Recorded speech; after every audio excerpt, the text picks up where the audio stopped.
সরকারের বাইরের কেউ, যারা সরকারের বাইরের কেউ সরকারের ভিতরেই রয়েছে।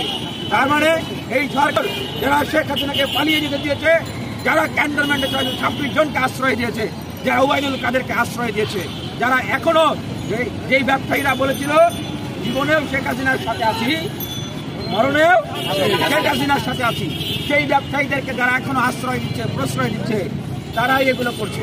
ব্যবসায়ীদেরকে গ্রেফতার করেছে, অথচ তারা পাবলিকলি মিডিয়াতে এসে বলেছে তারা শেখ হাসিনার সাথে আছে, বলেছে হাজার হাজার কোটি টাকার যদি ক্ষয়ক্ষতি হয়েও যায় তবুও তারা শেখ হাসিনার কিছু ছাড়বে না।